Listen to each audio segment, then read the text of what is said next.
We allow our speakers to speak for 2 minutes for a 10-minute total. And if there's anyone here in the audience that would like to speak, or anyone that is on Ring Central over the internet, please state your name and address and step forward to the podium and share with us what you would like to say.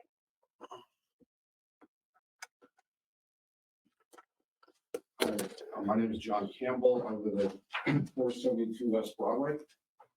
So hello, board. I'm here to speak on regarding the absentee ballot issue that was raised at the last meeting.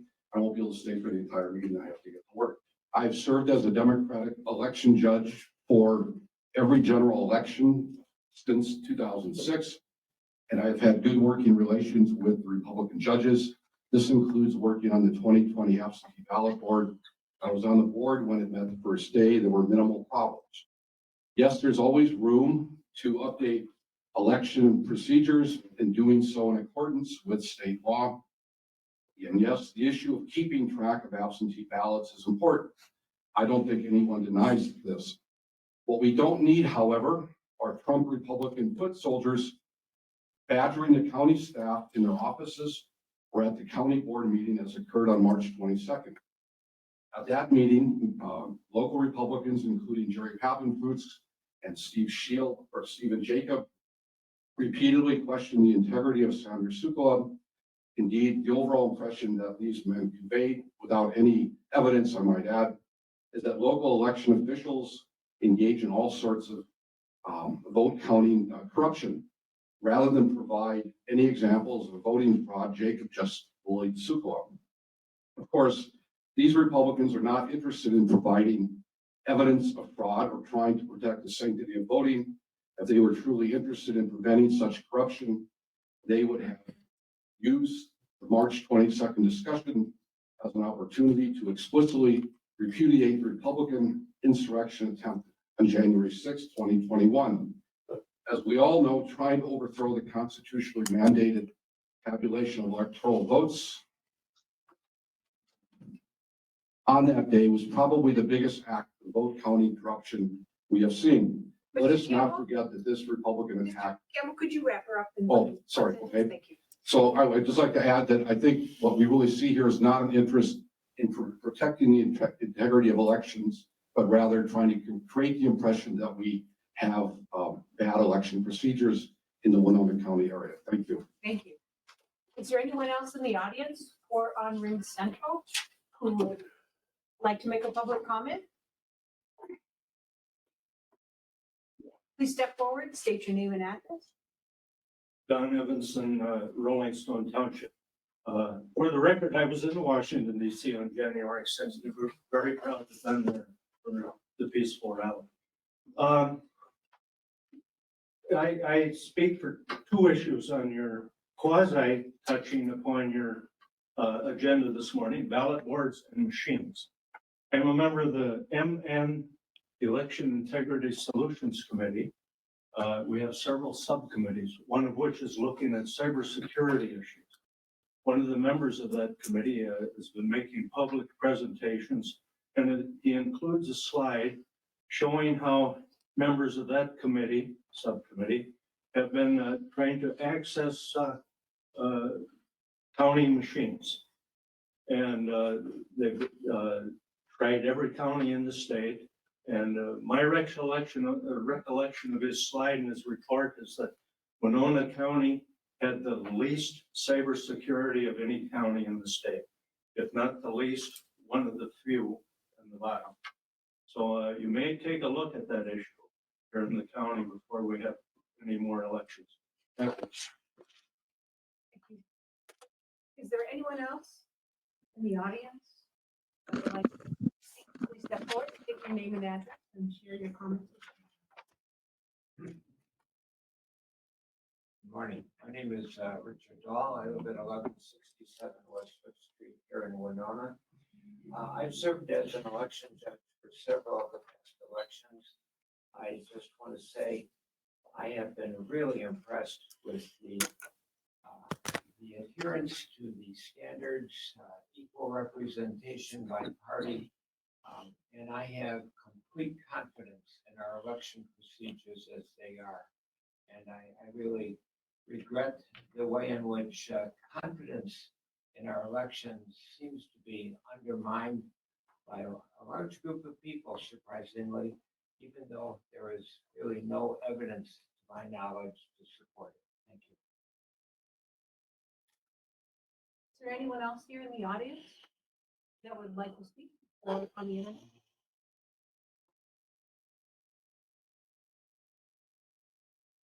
I'm going to ask just twice more. If you are on the internet, please unmute yourself and try to get our attention so that you can speak. Is there anyone here in the audience or on the internet that would like to share a public comment with us? And for the third and final time, is there anyone here on the internet, here or in the room or on the internet that would like to share a public comment with the county board? Hearing no one, public comment is closed. The next order of business is approval of county board minutes. Move to approve 3.1 and 3.2. Commissioner Jacob has moved and Commissioner Olson has seconded the approval of the county board minutes from the closed session of March 22nd and the board meeting of March 22nd. Is there any discussion? Hearing no discussion, we will take a vote. All those in favor signify by saying aye to approve those minutes. Aye. Aye. Anyone opposed? Motion passes. The next item of business is to acknowledge receipt of approved committee minutes. Move to acknowledge 4.1. Second. Okay, Commissioner Jacob has moved and Commissioner Olson has seconded to acknowledge the receipt of approved committee minutes, which is the Planning Commission of February 17, 2022. Is there any discussion? Hearing none, we'll proceed with the vote. All those in favor of acknowledging the committee minutes signify by saying aye. Aye. Anyone opposed? Motion passes. Our next item of business is to approve our agenda and consent comments. Commissioner Ward. Nothing at this time. Commissioner Podesta. I have a committee report. Commissioner Olson. Mr. Jacob. I'd like to pull item 6.4 and 6.6. 6.4 and 6.6 are pulled. So we can make those 7.00 and 7.01. So 6.4 and 7.00, 6.6 is 7.01. Administrator, would you read the consent? Madam Chair, I'll you have to do a motion first. Okay. Yeah. All right. I'll move to approve the agenda as amended. Second. Okay. So Commissioner Jacob has moved to approve the consent agenda and the approval of the agenda amendments, and Commissioner Wilson seconded. Any discussion? Hearing none, all those in favor of approving this motion signify by saying aye. Aye. Anyone opposed? Okay. Motion passes. Administrator Holton, would you now read for us the consent business for the record? Absolutely. And I'll apologize for my voice. We've got a little bug, but I'm not contagious.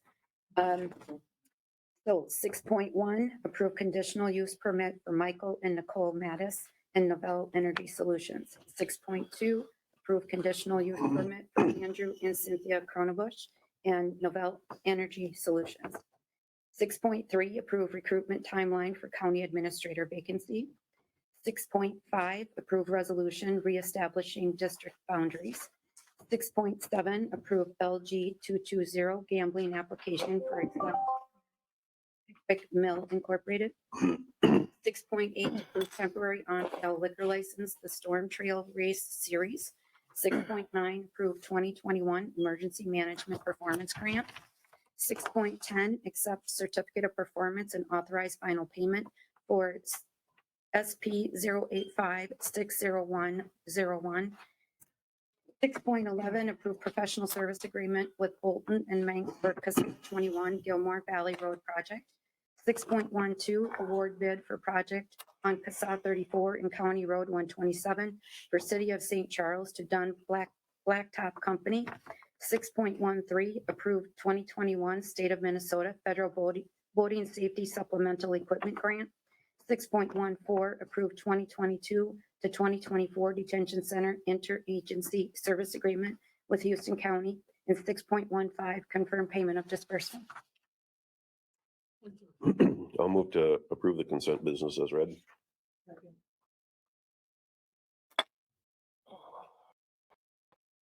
Commissioner Jacob has moved and Commissioner Kvesi has seconded the approval of the consent business as read. Is there any discussion? All those in favor signify by saying aye. Aye. Anyone opposed? Consent business is approved. 7.00 is the approval of the 2022 Help America Vote Grant Act Grants Program contract.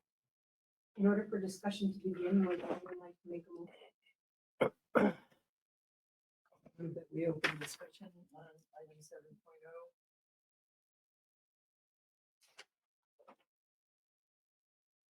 Second. Okay, Commissioner Kvesi has moved that we open discussion. Commissioner Olson has seconded. Is there discussion? On this motion to discuss. Hearing none. All those in favor signify by saying aye. Aye. Anyone opposed? Okay, discussion open. Commissioner Jacob, would you like to begin? Sure. So I think 6.4 and 6.6, they both could be addressed at the same time. So I guess my question is, there's been concerns raised about cybersecurity. So when reading through this, I'm just wondering about if I could have explained to me that interconnections of any devices that we'd be funding and how, what the funds would be used for and the internet connectivity of those devices. If there's anyone who could help me with that. Madam Board, I will address your issues as best I can, but understand my background is not IT, it's accounting. So what this grant money will allow, well, actually, the items have been purchased already. Winona County was using an older version of a software called Unity. Unity was problematic. We discovered things in the 2020 election where we weren't able to be as flexible as we needed to be to meet some of the demands of the uniqueness of that election.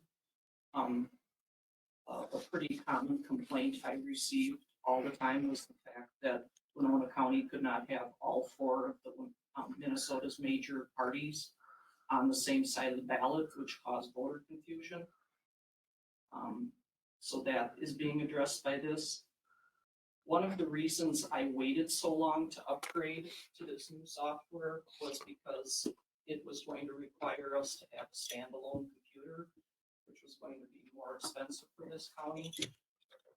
However, as it turns out, we needed to use that anyway because the previous software we were on only worked on Windows version 7. And I don't believe Windows version 7 has any internet capabilities anymore. They're, like, again, I said, I'm not an IT person. So the computer we have was hardened by election systems and software, which is our equipment vendor. It too is on a Windows 7 version. That computer does not have connection to the internet at all. We have methods of transferring the information that we gather from the flash drives that are brought back from the polling sites. We can gather that information and move it so that we can upload it to the Secretary of State's office. Okay, so yeah, so my concern would be with cybersecurity, if we're approving any funds that could potentially connect, that the system could be hacked. Yeah. So, I understand, and okay. I support your concerns. I Okay. mean, they're concerns of mine as well. and you don't see that there's any way that this would enhance the ability for someone to be able to hack into the system. There again, I'm not an IT person, but the fact that the information shouldn't be accessible via the internet. I don't think so. I wish Chad Lang was available and He is online. okay. Yes, Mr. Lang, do you have any, are you online with us? He was.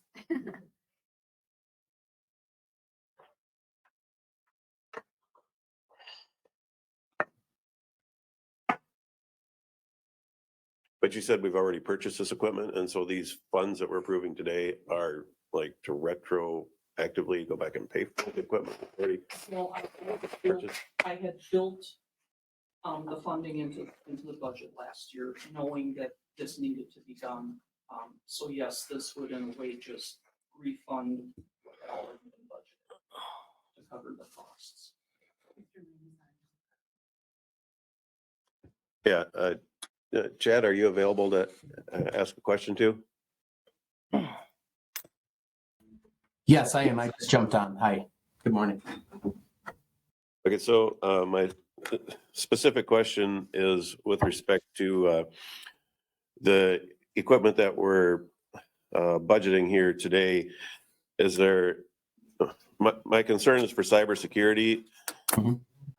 And is there any way that the equipment that we're purchasing could potentially enhance the ability for someone to hack into the system, or is it not connected to the internet? So it'll be connected in through us internally here, and will be protected by our internal firewall. So any piece of equipment that's connected to the internet within the county office buildings is protected by our internal firewall. So there is no additional threat there. So the answer is that it is connected to the internet? Yes.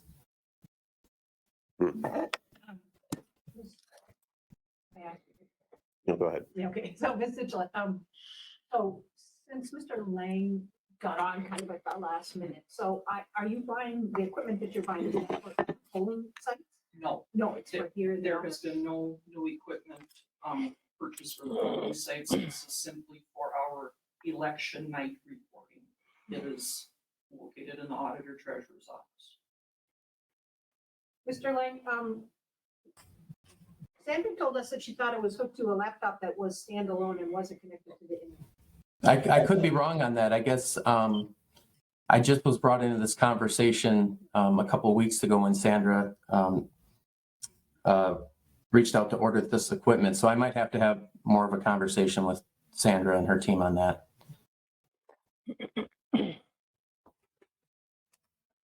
Question.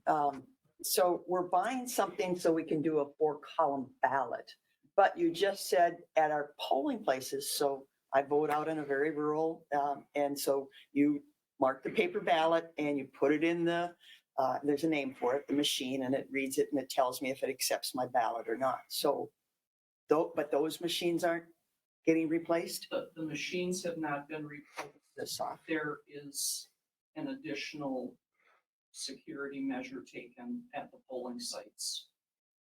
A lot of how those machines are controlled is through a thumb drive that gets programmed.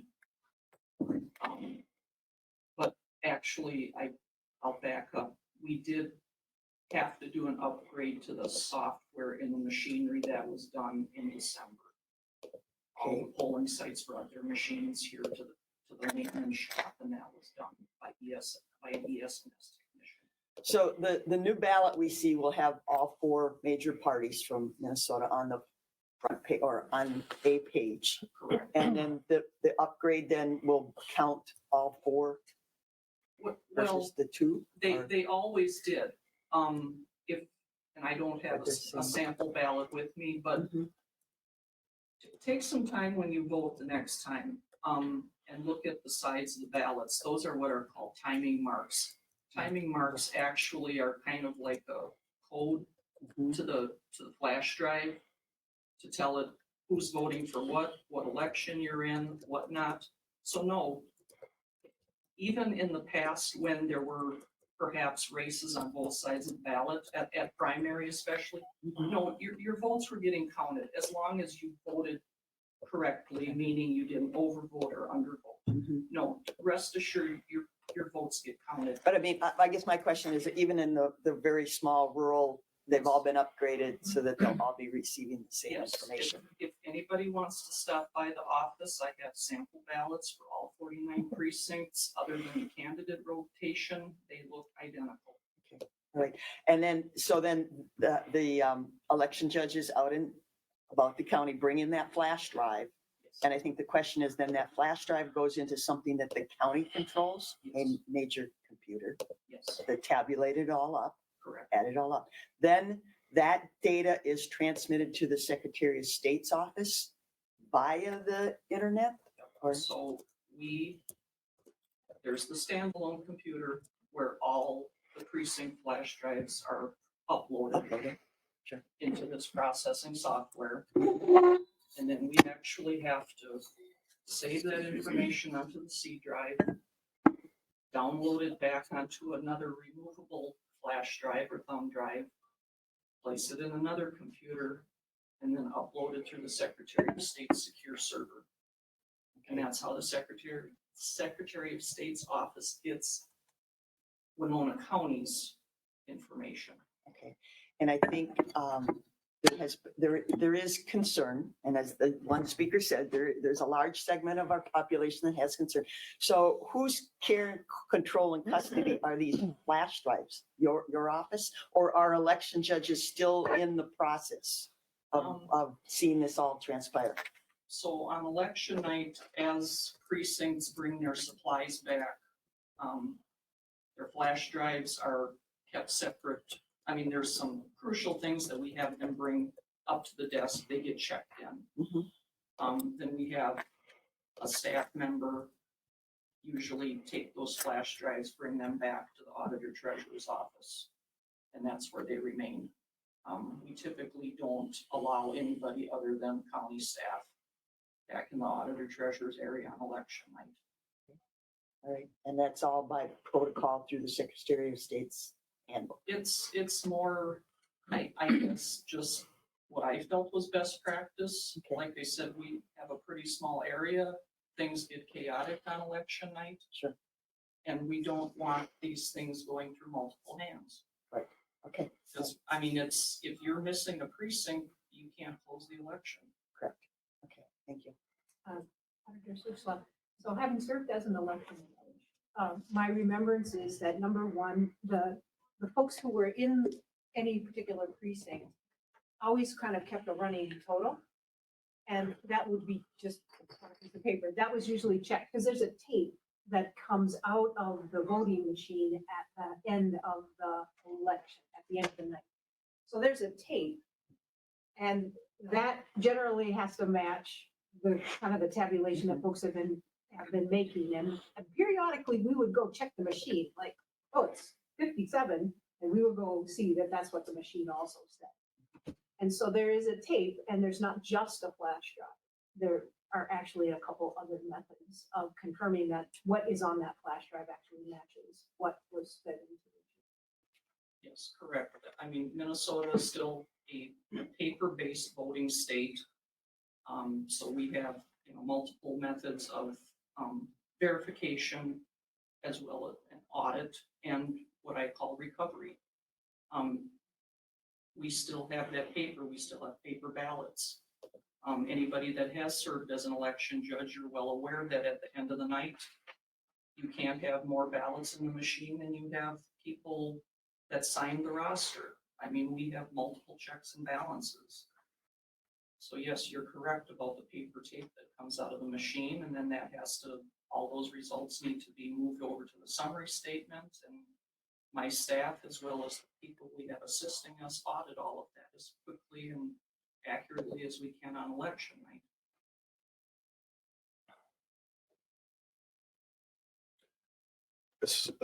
So I'll just say that the constituents that have been reaching out to me have actually been asking to potentially go back to an entire paper system, leaving the internet process completely out of the voting process. And so I don't know how many years ago that was the last time that we did it that way.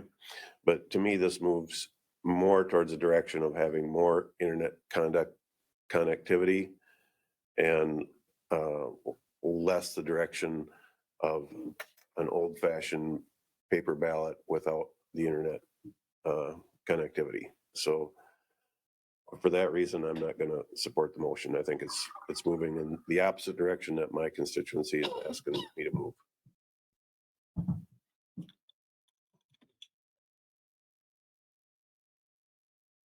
Is there further discussion? Motion to approve 6.4 and 6.6, They're together. 7.01,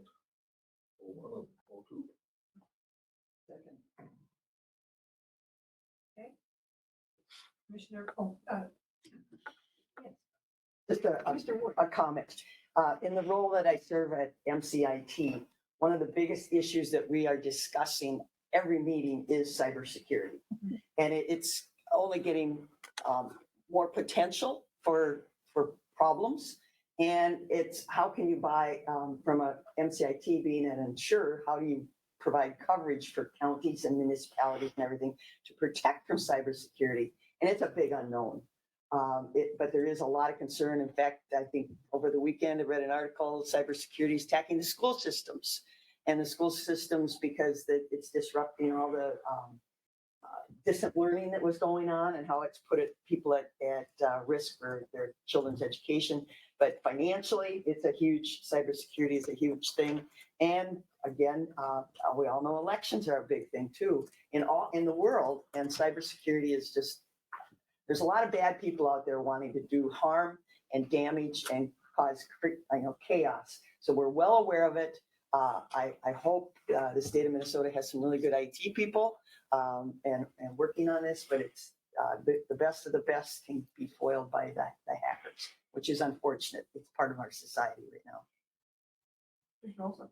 just to clarify, during this discussion, the only time it was hooked to the internet was when everything was tabulated and went to the Secretary of State. Nothing else. That's correct. I don't know. Beating a dead horse. And I will just, I do want to just add that I do have biweekly meetings with MS-ISAC. All of us counties do meet on this very topic and cybersecurity in general. The chairperson and fellow commissioners, I know this is a big touch point for us right now. I'm actually attending a conference with MS-ISAC in the next couple of months, in June, I believe, to help address this. Our new network refresh that we're getting approved is also going to help with this. And this is on the top of our list here in IT. We're going to start looking at two-factor authentication. Several of you are probably aware of that. So this isn't something that we take lightly. It's a big hot topic for us. Is there further discussion? Hearing none. Commissioner Olson has moved to approve items 7.0 and 7.01, which are approving the 2020 Help America Vote Grant Act Grants Program contract and to approve the 2020 voting equipment agreement. And Commissioner Kavesi seconded that motion. All those in favor signify by saying aye. Aye. Opposed? Nay. Motion passes. Our next item of business is to repeat a presentation and to potentially approve a resolution claiming the National Crime Victim Rights Week, which is April 24th through 30th, 2022. Madam Chair, that is the item from the Winona County Attorney's Office, and I have the pleasure of introducing our recent, well, not so recently hired, but pretty recently hired, new Victim Services Coordinator, Kelly Wooden, who's going to be making the presentation. So, thank you. Good morning. My name is Kelly Wooden. I'm the Victim Services Coordinator in the Winona County Attorney's Office. Every year in April, the federal government's Office for Victims of Crime helps lead local communities throughout the country in their annual observances of National Crime Victims' Rights Week, which this year is April 24th through April 30th. The 2022 National Crime Victims' Rights Week theme is Rights, Access, Equity for All Victims. This theme underscores the importance of helping crime survivors find their justice by enforcing victim rights, expanding access to services, and ensuring equity and inclusion for all. The Winona County Attorney's Crime Victim Services Office will be raising awareness in our community of National Crime Victims' Rights Week by specifically focusing on elder abuse and fraud. Resources in the form of handouts from the Consumer Financial Protection Bureau will be provided to senior living facilities in Winona County to share with their residents each day of the week during National Crime Victims' Rights Week. Some topics of the handouts include IRS scams, Medicare ID fraud, and Social Security scams. The Winona County Attorney's Office's Crime Victim Services Office is solely responsible for meeting Minnesota's statutory obligations for notification and ensuring the rights of victims in our cases. We assist crime victims in navigating and understanding the criminal justice system while a case is prosecuted by the county attorney's office. Services can include court accompaniment, notification of court hearings, notification of plea proposals, assistance with victim impact statements, and assistance with obtaining restitution. Most of the cost of the Crime Victim Services Office is provided through a state of Minnesota Office of Justice Programs Prosecutorial Services Grant. The rest of the cost is provided by Winona County. We thank you for the supplemental funding to support our work. The Winona County Attorney's Office opened 736 criminal cases in 2021. Of those, 335 had one or more victims. The total number of victims in those cases was 398, which for an average is 1.2 victims per case.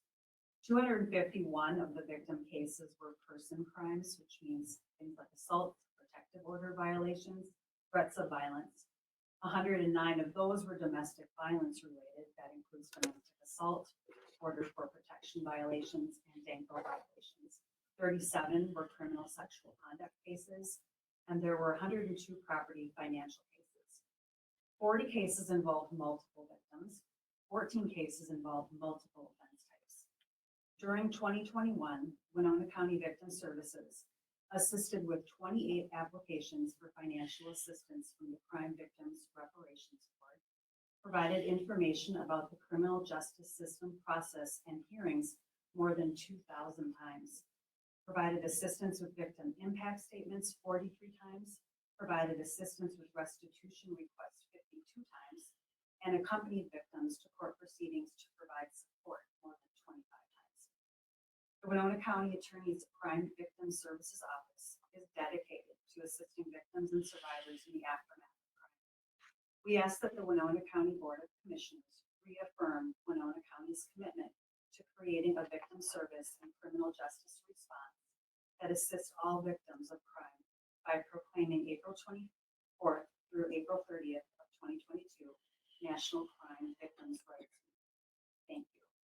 If you have any questions, please feel free to reach out to me at the Victim Services Office is within the Winona County Attorney's Office. Thank you. I don't have anything to add other than we appreciate you approving the resolution and supporting the Crime Victims Week. In order for discussion of the potential resolution to begin with. I move to open discussion on item 7. Second. Commissioner Bessie has moved and Commissioner Olson has seconded. Open discussion about approving a resolution that would declare proclaim the National Victim Rates Week as April 24th to 30th. Is there any discussion?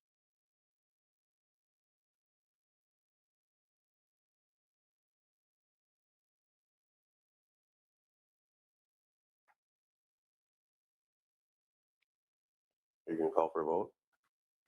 I could call for a vote on the discussion, but I can't call for a vote on the motion. Well, you asked for a motion to open discussion, but we didn't vote on it. That's right.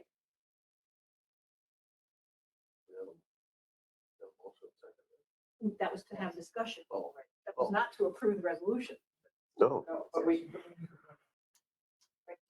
In order to move on the resolution, someone would need to make a motion to approve the I resolution. think we're getting.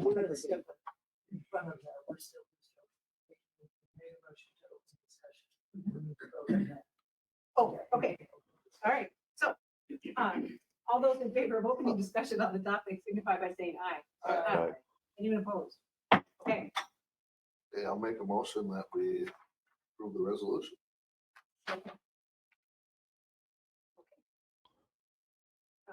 Commissioner Olson moves and Commissioner Kaminsky seconds that we approve the resolution proclaiming National Crime Victims' Rights Week of April 24th and 30th. Is there any discussion? I would like to thank our staff. This is an ongoing, ever-present situation, and the variety of representation and information and services, I think is really helping. So I do appreciate those services. I do have a question in the process. So unfortunately, if you are a victim of crime, does the county attorney's office reach out to the victims, or do they have to make contact with the attorney's office to receive any services or support?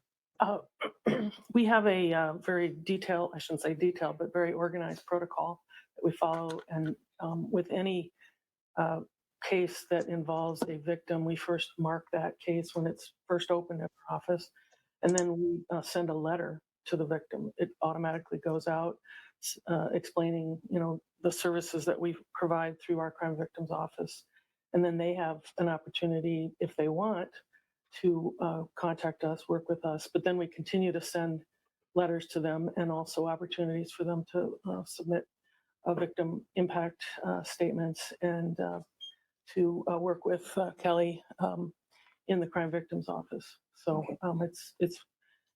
it's both an automatic process, but a very, I think, deliberate, and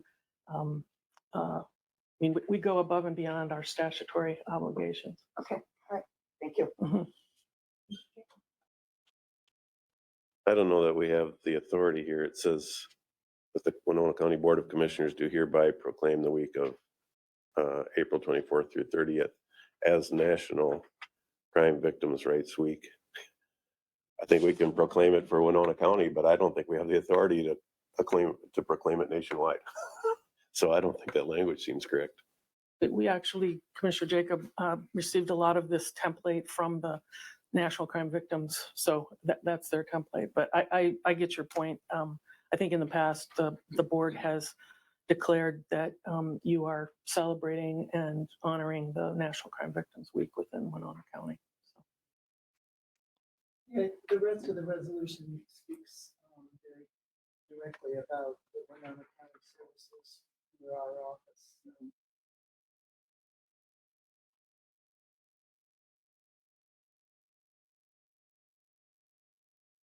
Is there any further discussion?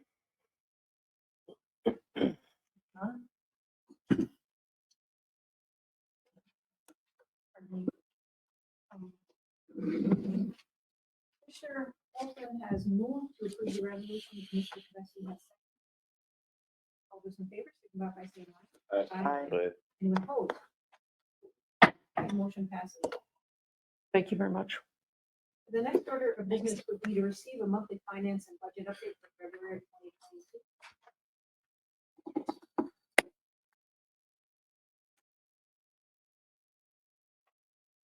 Mr. Moba, are you there? Yep, I'm here. You ready? Please proceed. I'll be providing an update on February 2022. In the revenue fund, the cash started out as 13 million. Actual revenues were 556,000. Actual expenses were 1.5. Ending cash balance was $12 million. For the whole year, cash started out at $14.8 million. Actual revenues were $901,000. Actual expenses are $3.6 million. Ending cash is $12 million. The variance in the general fund is a negative 2.7 compared to last year's negative 2.8. For all the funds that are being displayed here, the variance is for the current year is a negative 2.7 compared to a negative 3.6. I also do want to point out that the Community Services Fund is running a negative at 573 at this time. Any question at this document? If not, we'll go to the summary cash flow. Summary cash flow starts out at $19 million. Actual revenues are $4.7 million. Actual expenses are $7.4 million. Ending cash is $16.3. The variance is our negative 2.7 compared to a negative 3.6. Any questions on this document? If not, we'll go to the summary budget. Summary budget is we are 17% of the way through the year. The only fund that is actually showing more than that expense at this point is highway, and highway is kind of a fund where that's in flux, where there's expenses don't run evenly throughout the year. We'll continue to watch that fund, but I have no concerns at this time. Want to point at the very bottom, we have that the interest that we suspect to have collected in 2022 is $250,000. We are at $585,894 at the present time. Again, interest does not. Is there a question? I don't think so. Okay. I just want to point out that interest also does not run at equal amounts throughout the year. Interest is a lot lower this year, so we are not receiving as much interest as we have in the past. Any questions on the summary budget? If not, thank you. I'm sorry. Commissioner Ward has a yeah. question. Mr. Okay. Hogan. So and we all realize nobody's making money on money currently, and we probably won't for some time. So that isn't a very large factor in our total budget, but you will be adjusting that going forward, right? You might as well put a 0 in there, and if we get something, it's a plus. Versus even putting that fictitious $250,000 in there. It's not attainable anymore. So it's kind of I'm sorry, you highlight it, you put it in yellow, but to me, it's kind of unfortunately, it's a false narrative. So you will adjust that going forward in budgeting for next year? For next year, we will be looking at what our history has been, and we will be adjusting that. More than likely it'll be going down because market rates right now are low. Very low. Okay. Right. Thank you. Okay, thank you. Are there any additional questions?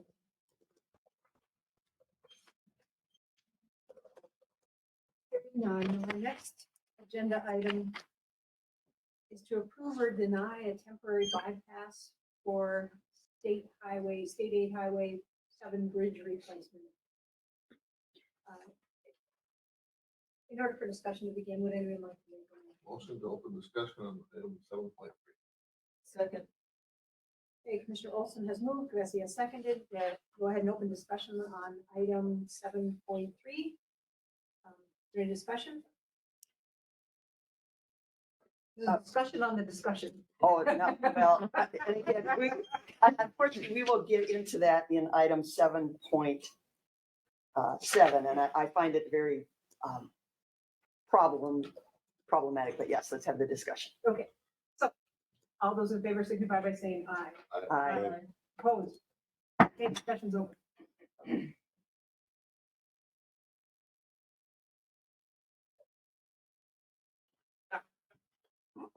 Mr. Craig would like to speak. Guess I could provide an introduction if that's what you would like.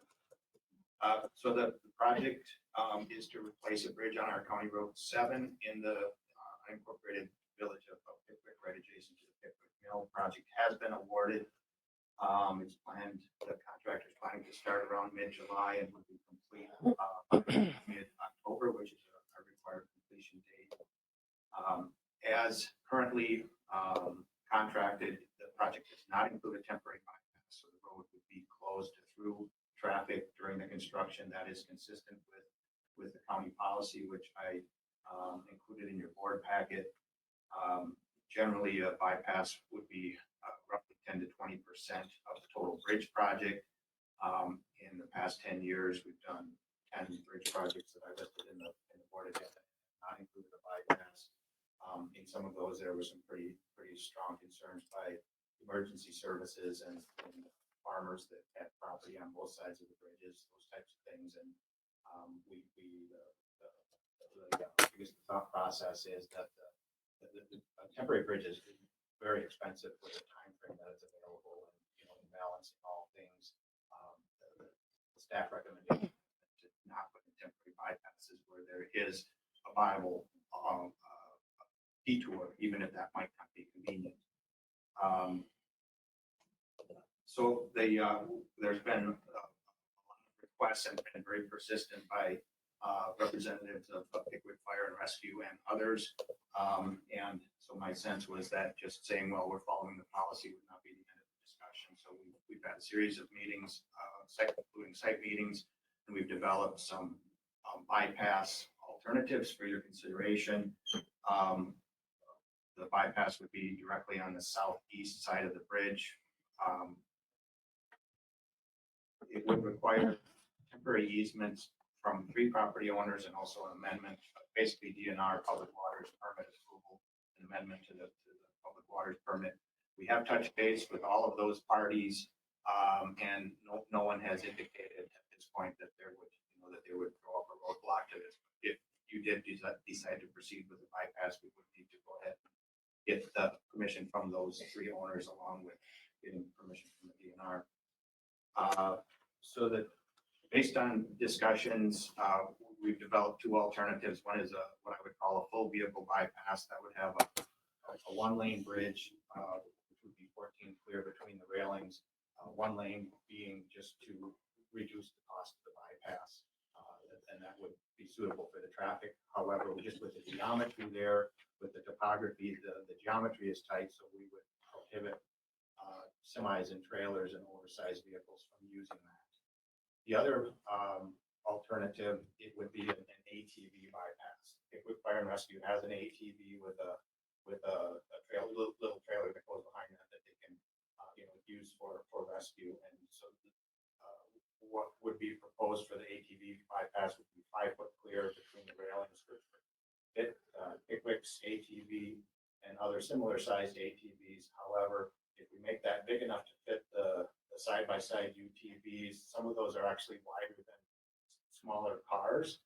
And if we start to allow cars across the bridge, now we're into a different category of bridge. It requires more detailed engineering, pile footings, all of those things, which would basically negate the cost benefit of doing the ATV option. So just be aware that if you do approve the ATV option, the larger side-by-sides won't fit through that, so that there's likely to be some frustration by the people who own those that the bypass is not able to be used by them. The full vehicle bypass option, looking at $286,000 approximately. The ATV bypass looking at roughly $81,000. Neither of those has been budgeted. If you did decide to proceed with that, the funds could come from reserves, for example, from the road and bridge fund reserves. The staff recommendation would be to go with what's in your county policy, in other words, to forego the bypass. However, we will execute to the best of our ability whatever you decide. I'll gladly answer any questions, and also Ben Klinger, Emergency Management Director, is here. He would be better able to speak to basically how emergency services coverage might be done with the road close to through traffic, and how those pieces might work.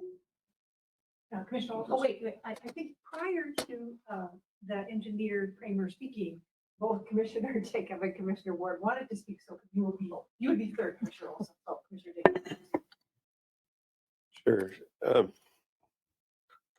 Well, some of my concerns here are when you look at this rather lengthy list of the bridges that we've done in the last 10 years that did not receive a bypass. Part of the reason we're getting to this today is because all these other communities have gone without the benefit of a bypass. So this would probably be multiple years away if other communities, hadn't. And last year when we had 3 bridges out in my area, I had the community come to me and they wanted bypass bridges. And my concern was for the greater good and the bigger picture. If we don't get to these bridges in a timely manner, they can become deficient to the point that we'd have to close them, and in which case there we sit with a bridge that we can't even use until we have funds to do it. So I think the policy that we've had in the past has served the community well, and Pickwick is benefiting now because of that policy. And I feel like it would be extremely unfair to all the other communities that were in the vicinity of these other bridges that did not have this benefit of a bypass bridge to single out this one bridge and make an exception for it. I did check with other potential methods to solve the emergency management aspect of the bridge being out.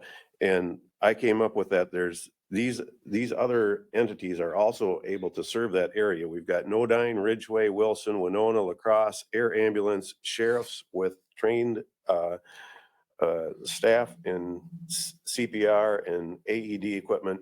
So it's not like the plan in the past has been, let's take all these things into consideration, do as much planning as we can so that if there is an emergency, we can get to that area as timely as possible. And I would even consider, if Nodine or Ridgeway need additional staff, that would be maybe a better place to consider some funding than to just, flat out say we're going to spend $286,000 and then potentially, put other bridges off in the future because of the money that we're spending. So, I have a lot of concerns with the fairness of the community and, setting a precedence and,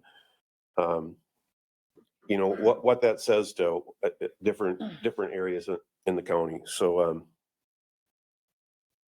I guess that, and I guess 2 questions, Dave, for you would be, so the $286,000 bridge, you said that would not accommodate a semi, correct? Correct, because of the. Okay, so what about a fully loaded fire truck? Yes. Okay. Second question for you is, I know we're trying to approve a project on County 30, and we're having tremendous amounts of problems with getting approvals from the DNR to get that project to go, correct?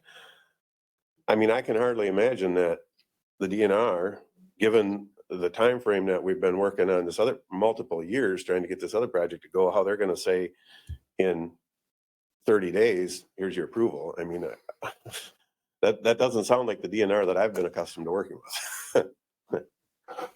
You're gonna have to know, I sent to the DNR area hydrologist, kind of a heads up that we're looking at this was kind of an explanation of what would be involved and asking him to let us know if he has some time, if there's any concerns we should be aware of. And I've not received any feedback from him, so I don't know if he looked at it and didn't have any concerns or just didn't get to it. But nevertheless, we have touched base with them, haven't heard from them.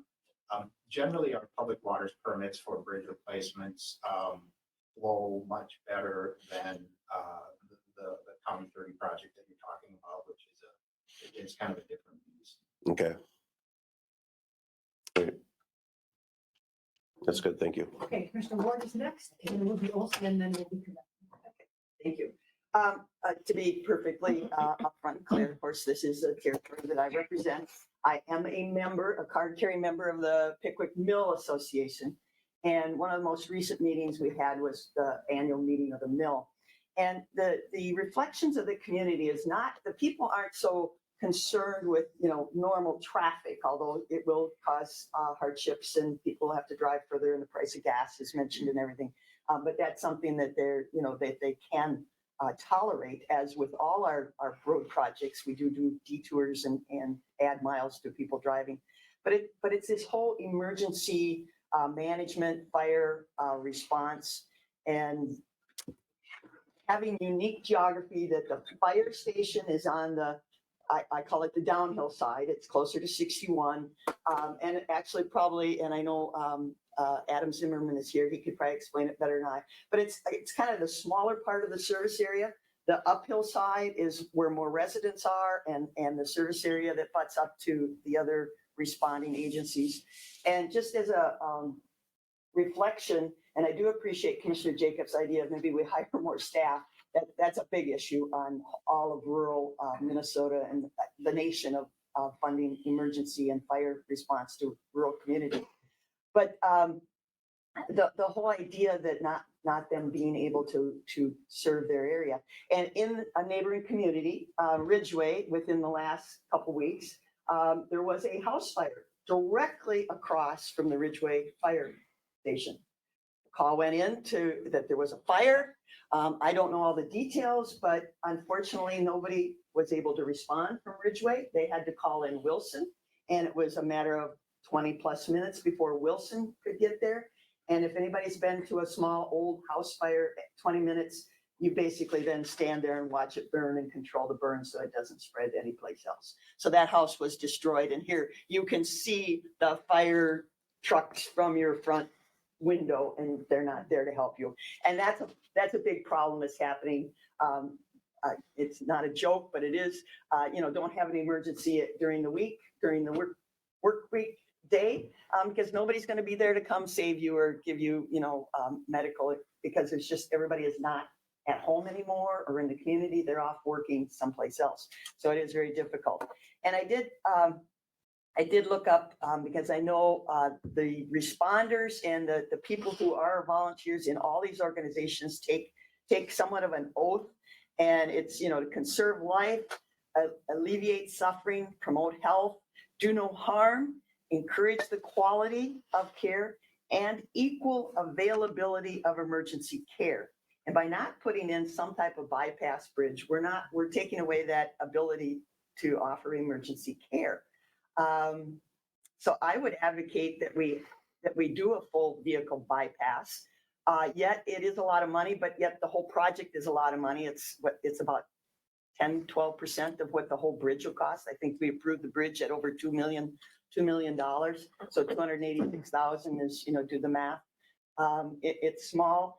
And I have had, so we would need to do this for this project, but I have had some military gentlemen talk to me and say, in the days when they were serving in Europe and during the wars and everything, they had these expansion bridges. It's kind of like the way they explain it, kind of an accordion. You pull it over there. It's kind of an accordion. You open it up, you set it down, and you use it. And I know we've gotten all really lawsuit happy in this, and we got to do everything to code and everything. But I think long term, we need, in the country, the rural landscape, we need to look at some alternatives versus hardened structures that can't be, so say if we had one of these expansion bridge systems that could be used in all of southeast Minnesota when it's needed, when it's determined. I mean, there's something that maybe we should be looking at for the future. But I think denying a bypass and denying the fire and the emergency response people the ability to do their job is unfortunately wrong at this point in time. Mr. Olson. Question, Dave. In the 10 examples that you provided, was the equal detour distance or close or more or less? Everyone varies. Some of them, I think, probably had a longer detour distance than this as far as getting from one second round to the other. The County 5 bridge in the south part of the county last year, for example, to use a decent road, there's what you might call a goat trail, a gravel road that went up the bluff. That was shorter, but to go all the way around on something you take a semi on. Off the top of my head, I'd say probably as longer than the detour And then, I think I asked you this before, and I don't know if you gave me a clear answer. Would this require a rebid of the whole project if you were changing that much? I believe not, but I guess we did a $400,000 change order on the County 41 grading project to do a stabilization. Not that I could we did it, it makes it correct, but we're not entering into a new contract. We're adding work to an existing contract, so I think it would be okay. Well, as far as the policy that we have, what's the process? How did we arrive at this policy and how do you change it? You had to, or wanted to. So the policy was discussed at the Road and Bridge Committee, at least one meeting, maybe several meetings, and then came forward to the full county board with a recommendation from the Road and Bridge Committee. So it's something that we can talk about in detail. That's where it came from, and to change it. I guess one thing I would request is if you do approve a temporary bypass, provide the staff some direction that this should be considered a kind of a one-off exception, or if you do wish to revisit the county policy and potentially look at doing bypasses with every bridge or most bridges or some criteria.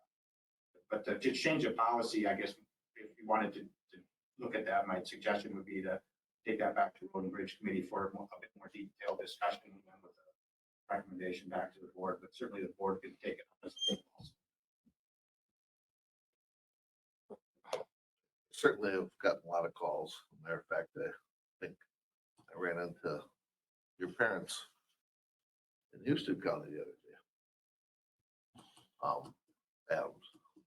So, but being that the policy is as it is, I can't support the whole vehicle bypass. Commissioner Kibesi? Yeah, I had some questions also, Mr. Kramer. Did the Road and Bridge Committee already discuss new policy? Has there been any policy discussion on this at the Road and Bridge? As far as the policy in general, the Road and Bridge discussed the policies dated, approved by the board in 2016. So the conversation at Road and Bridge specific to the policy would have taken place prior to that. But recently. Recently regarding this bridge, there's been discussion, and we actually at the last Road and Bridge Committee meeting with this project, being in, I think it was about to be awarded, the other issue did come up, and that was, we had a series of meetings where we talked about the bypass, one being a recent Road and Bridge Committee meeting. At the pre-construction meeting, we talked about it. We had a site meeting where we kind of looked at the physical feasibility of what, if one were to be built, what would be most feasible. But yes, it was discussed recently at Road and Bridge. Okay, thank you. Yeah, I am familiar with that intersection, and it's your words in the background and in the discussion here say that it's a tight fit and it's steep hill, and it is. Is it engineeringly possible to put a safe bridge in that spot? Or Are you talking for the a bypass? temporary bridge, yeah. Yes, and the temporary bridge itself is there's plenty of space for that. To the south of that, getting back to the roadway up against the steep slope there, it's Marion Vanderzee's property. That's where it's really tight. So that would be actually the come off the bridge and it'd be a sharp corner to get back to the road. That's actually the geometry that would not facilitate a semi, however, like a fire truck. We'd make a spot big enough that if they had to, they could do a 3-point turn to get through there. Would we be planning for any restrictions? Is it a 24/7 open bridge? We have speed restrictions? Is there lighting that would go in, or? From a time frame, there would be no restrictions. From a vehicle, I guess what we're thinking is we would sign it in several locations, like even at the bottom of 7 at 60, Highway 61, and at the top at 12. There's a bypass with semis, trailers, and oversized vehicles prohibited. And then that would be, again, probably as you get down the road, like the last point where they would have a chance to turn around at a road intersection And then again, entering the bypass itself, signs that would indicate that restriction. Lighting, we had not planned to do any speed limit. We would not necessarily post one. We leave it up. Drivers will drive generally speed appropriate for conditions. We don't need to necessarily tell them that. So we wouldn't be going down to like 5 miles. People would probably drive it at 5 miles an hour, but we wouldn't, I wouldn't, we would just let them drive it based on the geometry and what they're comfortable with. It's kind of like navigating through a parking lot, if it's open, you maybe go 10 or 15. If it's really tight, you creep through there because you don't know if somebody's going to pop out. I know that this wasn't a bridge replacement, but when we worked on Garden Heights, on the road up to Garden Heights, there were the same concerns about timing.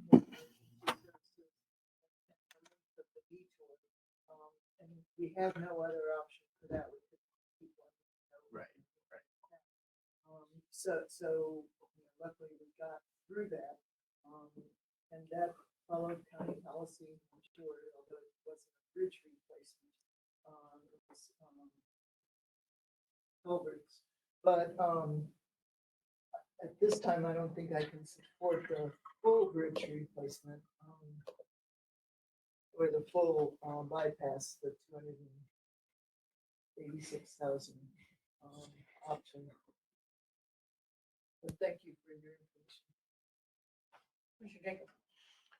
Yeah, so coincidentally, in my neighborhood last year, 3 bridges out and a road closed from Weaver to Plainview at the same time.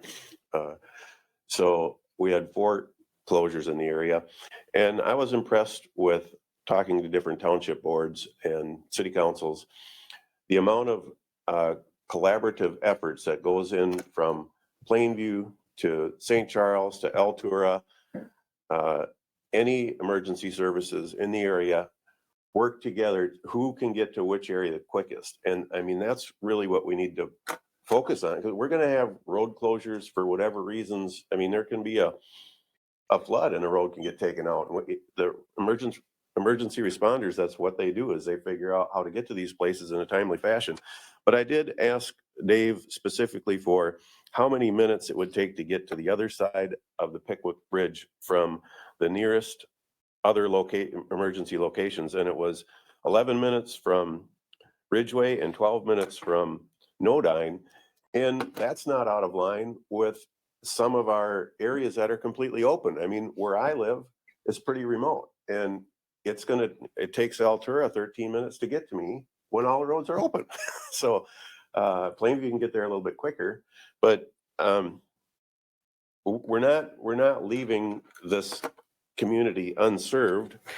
Where I listed off all the different places that could potentially provide emergency services. So I think the policy is the right policy, and we just need to ask each emergency service provider in the area to coordinate with other emergency service providers to provide the fastest service to the area, and hopefully there won't be any emergencies. I mean, but we have to be prepared. So I feel like the policy is the right policy, and I'll support the policy, which is to not build a replacement bridge. I would like to call our emergency manager, Ben, up to the podium. I've had conversations with Adam, and I have also had some conversations with Ben. So, Ben, have you looked at how many, so I'll start by talking about what Commissioner Ward said, which is, if there's somebody at the station, it's only 11 minutes to get from Ridgeway. But if there's not anybody there, then you have to wait for someone to come from somewhere else. It could be Winona. So how many calls do they handle at Pickwick every year? Okay, all right. And the second thing is there a way of putting one of their vehicles on the other side of the bridge for the 8 to 9 weeks that the bridge is out? Again, that'd probably be a question for Pickwick. In my opinion, I would think they could, but that would be a question for their procedures. Okay, thanks. Mr. Zimmerman, would you Okay, would you please step forward? The two questions that I had asked were, how many calls do you get a year? As of last year, we had 93 calls. And to your question in regards to putting a truck on the opposite side of the project would be extremely dangerous, I guess is one way of putting it, as there's no secure area to put it. And I'd also like to remind the commissioners, none of the volunteer services in the county are staffed. We have nobody at the station. I feel that this bridge project and making sure that we look at the changing of the policy is very important. Your Commissioner Jacobs instance in regards to the 3 bridges and highway that was being worked on in your territory, in my opinion, is extremely reckless. I have also done my homework and talked to many of those departments, and they felt that they were not represented properly, and we're not in agreement with that. In fact, there is a lady in Elba that very much is not in agreement. You'll have to excuse me. This isn't something that I normally do. Our average response time at Pickwick Fire Rescue is around 4 to 5 minutes, getting a truck out the door. As far as getting mutual aid to us, Ridgeway and Winona and Dakota are all having an extremely difficult time getting members to the station. We also were at the house fire in Ridgeway a couple weekends ago. With getting up there within 10 to 15 minutes of our page. May I remind you that fire doubles in size every minute. And in fact, those statistics are changing due to all the materials that are now in everything that we use. A person can last no longer than 12 minutes without oxygen. Beyond that, they are not a viable patient. So again, this project is very important to us to get from our fire station to St. Luke's Church or the mill via the detour. And the mill being a National Historic Treasure is going to take us around 20 minutes from the station to them. Fire doubles in size. Commissioner Olson. Thank you. Just a quick question while you're up there. As far as your number of calls, you do a lot of rescue calls? Or? Yeah, vast majority of our rescue calls. The last couple of years, however. What is your opinion on the ATV bypass? It will be helpful, but then, so we get an ATV across, we get our trailer, which is capable of carrying a patient across. We're still looking at the delayed response for the ambulance. Depending on how close we are to the bridge, the ambulance may still have to go all the way up and around to be also viable. Otherwise, we're looking at helicopter flight for patients that may not necessarily be someone that would need a flight on a normal basis, but due to the length and time of response, now could be in that situation. So my feeling is, this is against policy and everything, and property can be replaced, but a life can't. Correct. I could probably stomach the ATV bypass. But, we have to understand this isn't something that we budgeted for. This is against policy. And So, but that's just where I'm aiming right now. One of the last probably bridge projects, bypass projects, was ironic. So if I can remind us of that. Commissioner Kavesi. Yeah, thank you for coming to the podium. I'm considering the ATV bypass again. The loss of life is something no one wants to be responsible for. But when you talked about the 93 calls, you said most of them were rescue calls. Were those were health calls? Is that, or just a variety of? The vast majority of our call line is correct. It's medical events. Okay. At this point. In that 93, in that group of 93 calls, any seasonal aspect? Is it higher, say June or July or August, or is that too hard to tell? Medical events you can't, Correct. fires. Correct. perhaps, but- A lot of it ends up becoming issues where people with ongoing medical issues, so on and so forth. Yeah. Beyond that, I can't speak of, I can't state any other. I was just curious, and I do appreciate, I know your unit has assisted on several terrible accidents on 61, and that's usually a collaborative effort, but you're right on the spot, so I appreciate that. And one of the reasons it is a collaborative effort, again, is due to the lack of volunteers. We're all hurting. Putting undue stress on volunteers such as this, you're now asking other departments who have fewer volunteers. We find ourselves often in the role of having more available members during the day than most of the surrounding departments. And we're often going to their aid, whether that be or originally. I served on the Rolling Stone Fire Department for 10 years, so, and I was the daytime person. Everybody else was out of town. I know the pressure. Okay, Mr. Ward? well, to move this along, I will make a motion to support the full vehicle bypass for the Pickwick Road Bridge project.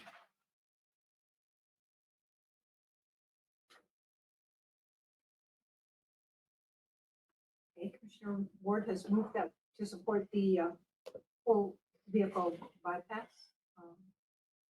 With bridge, is there a second?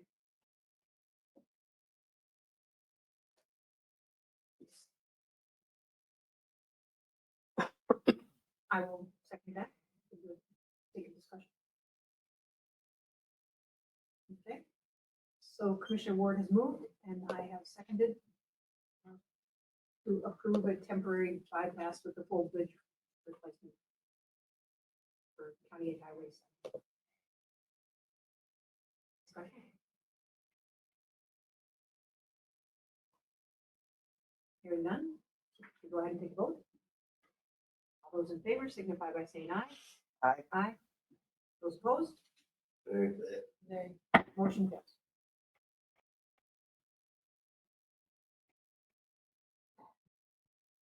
I will make a motion to support the ATV bypass.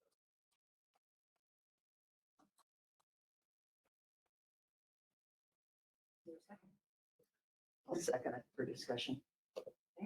Commissioner Olson has moved and Commissioner Ward has seconded to support temporary bypass in the form of an ATV. Discussion. Commissioner Ward? Chief Zimmerman, could I ask you to come? I just want the public to know that even an ATV bypass is kind of a very minimal because it still doesn't allow, it will allow if somebody, the logistics, if somebody's having an emergency issue on one side or the other to bring them across, but it's timely. It's not with any expediency. It still requires transport and duplicate transport, putting somebody on a stretcher, putting them in a cart, and heaven forbid we're in a thunderstorm or something and elements, all kinds of crazy things can happen. But it doesn't, and again, will the department elect to put like fire engines on both sides of the, it doesn't allow any fire advantage. The only thing the ATV bypass, and maybe I'm wrong, Chief Zimmerman, but it's kind of an emergency medical issue. The bypass allows some relief. It would add, it would help, obviously, the general public.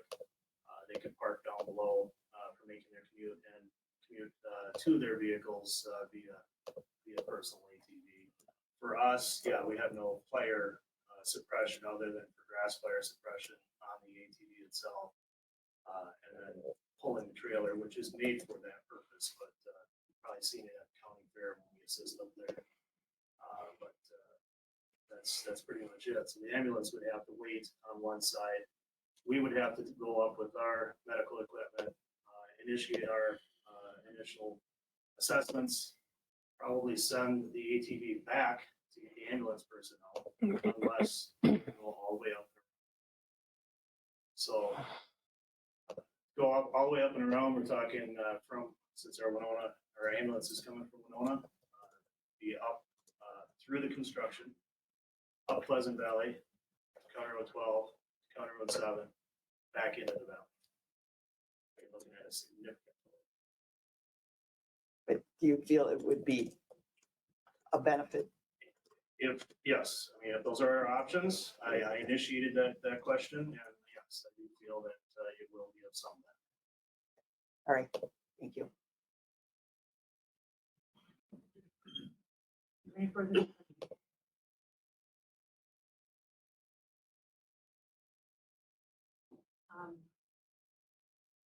Know that Engineer Kramer had asked us to signify we want to encourage them to reconsider a policy change. I am not going to make any motion to that effect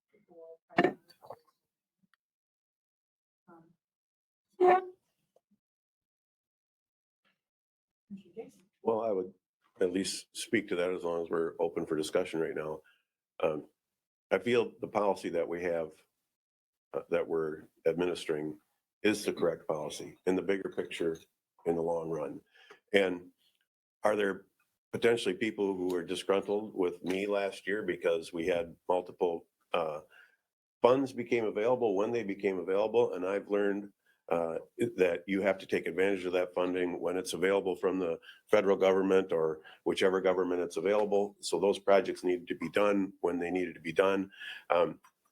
Does it feel good to give everybody everything they want? Would I like to give everyone a bypass bridge? And would I probably have maybe potentially more votes? I don't know. Probably. There's going to be people who are going to be disgruntled on decisions where you don't give them everything that they want.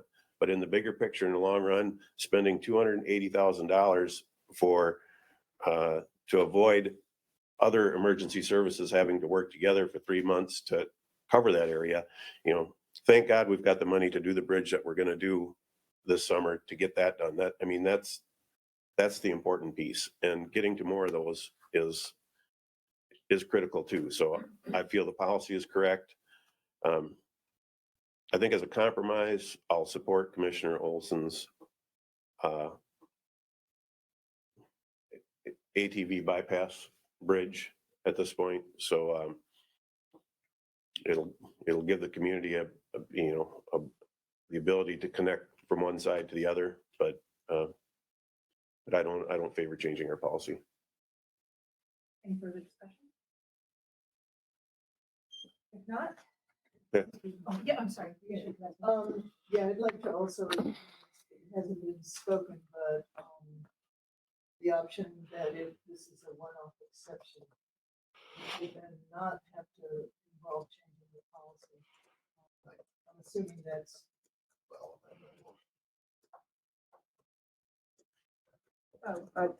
wait, Do we need to amend the motion to say that? If so, I would think that we would need to make a motion if we wanted to change the policy.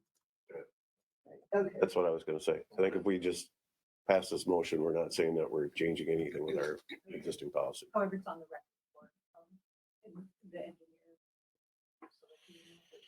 Okay, so are we ready? Any more discussion? Hearing none. All those in favor of approving the temporary bypass for County Highway 7 bridge replacement quick and supporting an ATV bypass option as presented by the county and highway engineer, signify by saying aye. Aye. Anyone opposed? Okay.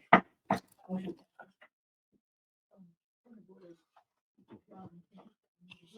All right, we'll break. Just take that? Yeah.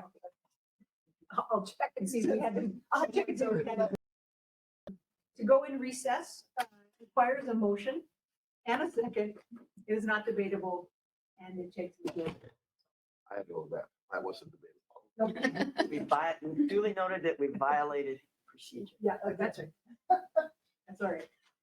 But follow up, if I could, to this whole emergency medical services and everything. So people know Winona County belongs to a joint powers group that's about 10, 12 counties in southeast Minnesota and through Rochester, Don Houghton. You may get emails from Don Houghton. And it was primarily part of the situation of all this is partly funded, all that is funded by seatbelt fines. Well, luckily we've accomplished great things and most people wear seatbelts. So the dollars for training and additional programming has gone down over the years because people are wearing their seatbelts and they're not getting fined, which is a good thing. But that group does provide training, ongoing training for the medical part of an EMT, not the fire. The fire is a separate thing. And we've had great, Winona County's been a good supporter of that organization. We have a lot of our volunteers. They can do training through online and Zoom and everything, which they continually upgrade and do their things with. So we are doing our part there, but the whole issue is the number of people that are volunteering. And many people don't realize a volunteer EMT has the same training requirements as a paid professional. So it is a huge commitment for someone to be a volunteer EMT person. So we do need to thank those. And I think we have an EMT volunteer appreciation day too in our schedules. Well, and along those lines, I did ask for Ben Klinger's advice on our squad cars. And I asked about CPR capabilities and AEDs and so you brought that to my attention. Every squad car and they can be there. I mean, quite frequently they're the first vehicle on the scene. Correct, yeah. Yeah. Location dependent, but all our deputies are trained in CPR and all our squad cars have. So we try the best we can to augment that as well. So when I was looking at what options were available to this area, those are part of the, along with air ambulance. And I mean, we've got a lot of different capabilities. So, thank you, Ben. Okay, let's move along. So the next item on our agenda is 7.4, select 2 commissioners to serve on I move that we open discussion on item 4. Second. Okay, we're opening discussion. Betsy moves and Commissioner Olson seconds. Any discussion on the discussion? And just to get,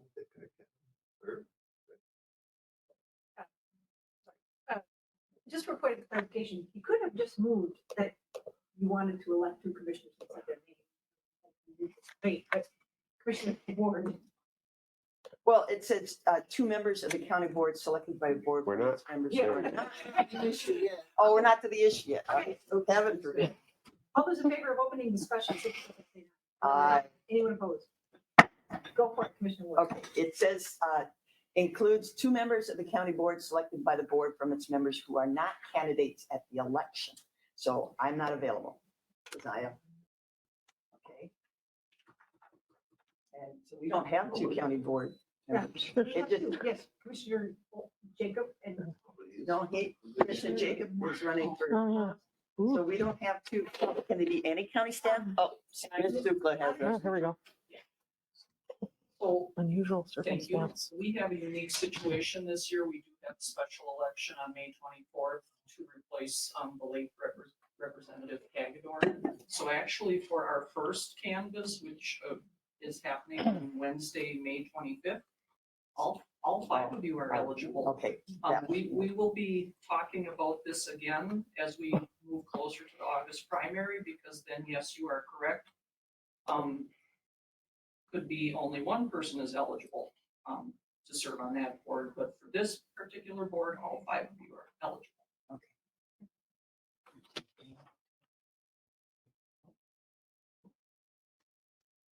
I'll nominate Commissioner Ward. It's May 25th, you said?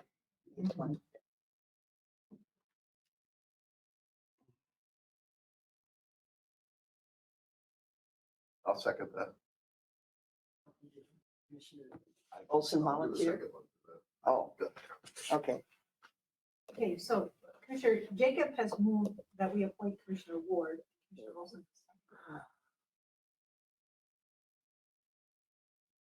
We need 2. We can do one at a time.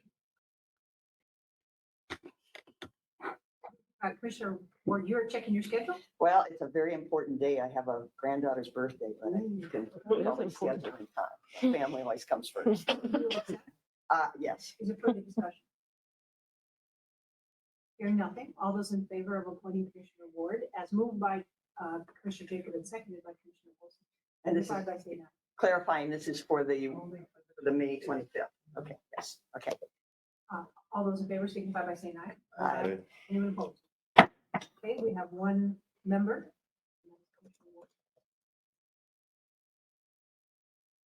I'll move that we appoint Commissioner Meyer, Chair. I'll second.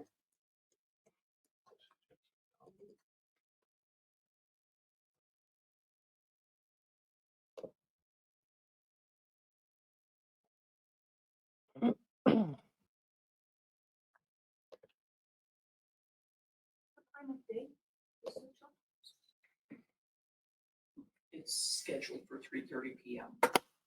Because it is actually the day after the election, I felt we needed to give ourselves adequate time to prepare all of the documentation that needs to be reviewed. I will accept.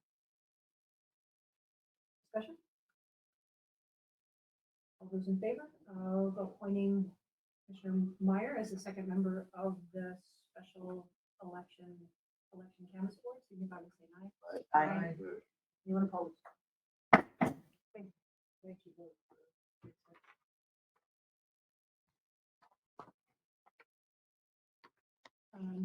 The next order of business is our discussion to discuss and potentially approve a resolution that would establish the absentee ballot board. This is item 5 on our agenda. Would anyone like to make a motion to open discussion? Second. Olson has moved, Bessie has seconded, to open discussion. All those in favor signify by saying aye. Aye. Aye. Anyone opposed? Discussion open. Madam Chair.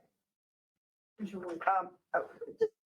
There's a question that's been raised by members of the public. This is the absentee ballot board. Does that deal with the mail-in balloting? And is Minnesota restricting mail-in balloting, or how is that? What's considered an absentee ballot? Is it a mail-in ballot? Are we A doing? mail-in ballot is a method of absentee Absentee voting, voting. okay. Yes, and Winona County does have 5 precincts that utilize that. Okay, and so anything mailed in would be governed by this board? Yes. And are those smaller municipalities or townships that do mail-in? It's And they do only mail-in? correct. It is La Crescent, Minnehaska, Mount Vernon, New Hartford, and Saratoga. Or no, No, not New Hartford, no. no. Okay, Mount Vernon. okay, Mount Vernon and Saratoga. okay, so they are the ones that have designated mail-in, but, so the general public cannot do mail-ins? I guess what distinguishes mail balloting from absentee voting is an absentee ballot needs to be obtained via an absentee ballot application.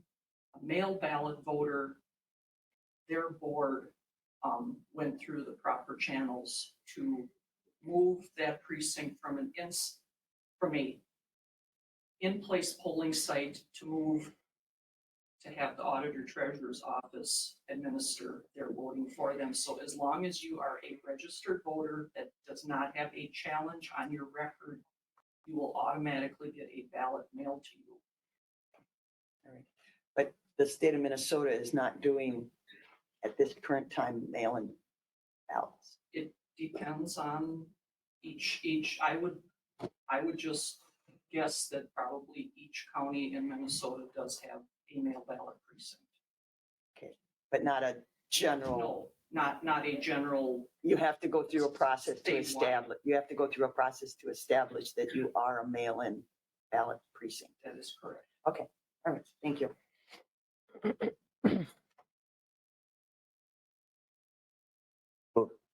So I understand it correctly, those 5 precincts are solely mail-in, but other precincts can still utilize absentee balloting, That is their, yes. right? Anybody in the other 44 precincts can either vote in person absentee, or by mail absentee. Okay. But you have to apply to mass. Mhm. Correct. Although, did you have a question? Although if I chose to vote early, I don't have to, I can just show up. But you still have to fill out an absentee ballot application. When I vote, when I get Yeah, there again, Minnesota does do something called direct balloting, which Winona County participates in. So 7 days prior to the election, which is this year, May 17th, if you come in and vote in-person absentee, you can place your ballot directly into the ballot counter. You can also choose to still put your ballot in the secrecy envelopes. That's the voter's choice. But between April 8th and May 16th, the only absentee option you have is to use the envelopes.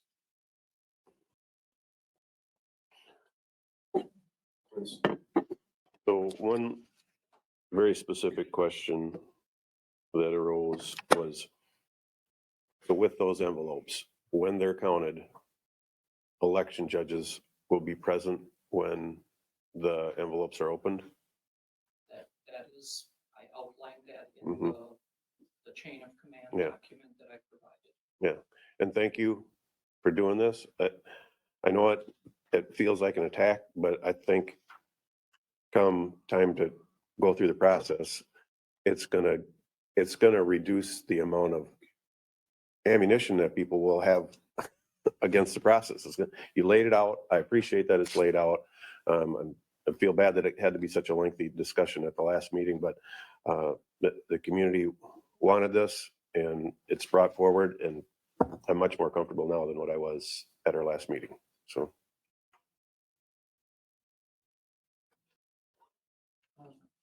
Commissioner Ward, I have some other questions that have been asked, that I asked. So the 2020 ballot board judges, will they be used in the May election? You've given us a list of, Some of them are, but you're going off of the last. correct. Yeah. So as you all know, elections are regulated by statutes. Right. So unfortunately, I don't have everything committed to memory, but I do believe we can't begin training election judges for the 2022 to 2024 cycle until 60 days prior to the primary. So that means for the May ballot board, I need to use judges that were on the 2020 list. Right. Okay. Yes. All right. Now, you listed those confirmed ballot board participants, and you did not list party on our appendix, but you have that in your information. Correct. And it's balanced. Yep. So nobody can apply for that. There was a question of if somebody wants to apply for a ballot board for the general election in November and going forward, there is a process. They contact your office to put their name in, or do they contact their political party? Well, that's both. where, believe it or not, nobody's quite certain how these folks get their names on the list. So I checked with the Secretary of State's office, and they seem to think it has something to do with signing up at the caucuses. Now, I know this year we had one party opt to do in person and another party did virtual. So honestly, I'm not 100% certain how people get on this list, but Okay. I did try to find out. Okay. And so will you pursue that? Will we get an answer from That Secretary is of what the State's Secretary of office? State's office told me, that was That they don't know? right. But they did say, I think both parties are trying to be more forthcoming with the information on how people get on the list. Okay, all right. So Yep. if somebody wants to get on the list, they should pursue it in all I would suggest they reach Party. out to the party. to the Winona County party heads, Okay. whoever that may be. All right. Let's see, you answered about the mail. Will mail-in ballots and absentee ballots be counted together or separately? Well, when you say counted, obviously, because we're still in the secrecy envelope portion of voting, Mhm. and we haven't received any ballots, none have been returned to us yet. So there's a process where we actually accept the signature envelope, and that's where we're going to look at the envelope, look at the application, compare and contrast, et cetera. After the close of business on the 7th day prior to the election, so that basically May 18th, we can actually begin removing the secrecy envelope from the signature envelope. At that point in time, we've already, I mean, in order to keep control over the election, yeah, we're gonna be separating Ward 1, Precinct 1 from Wiscoy. We're going to make sure that we can accurately keep track of who voted where.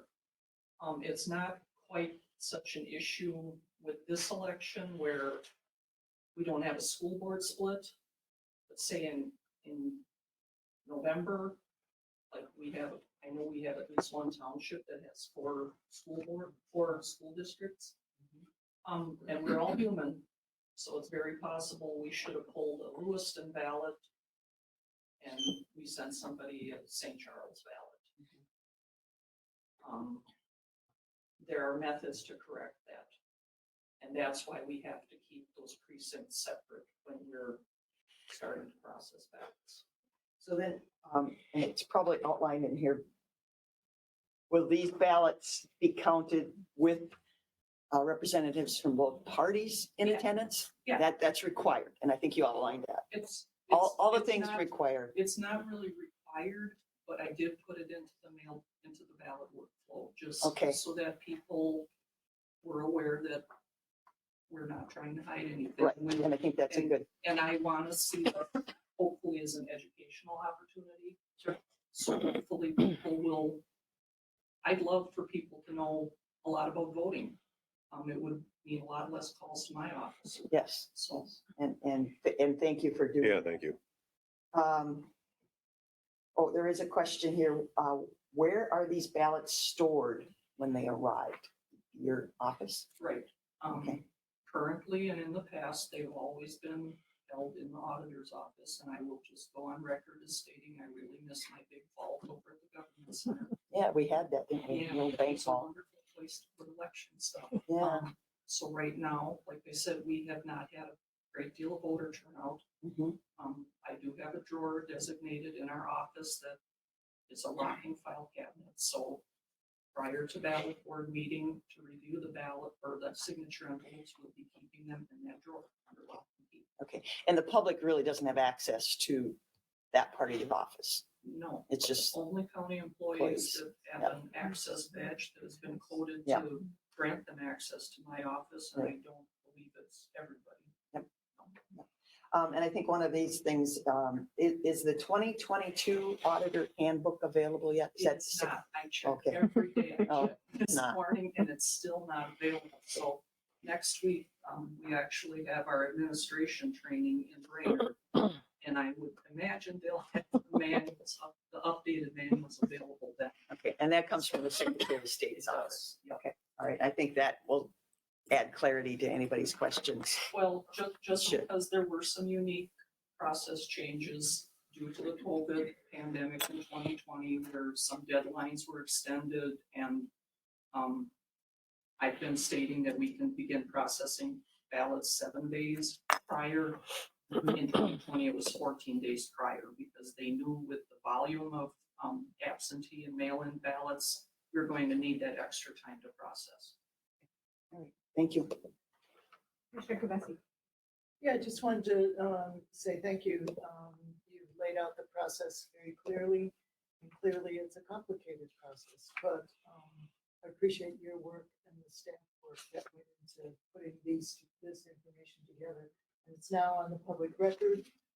We've included links to the 84-page election guides, current one until the new one comes in. You've included information on the Supreme Court case, and some examples from other counties. I think it's very thorough. And it's well done. It'll be available for reference for anyone.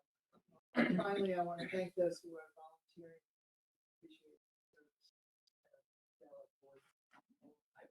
I do want to give credit where credit's due. Attorney Sonman assisted me with this.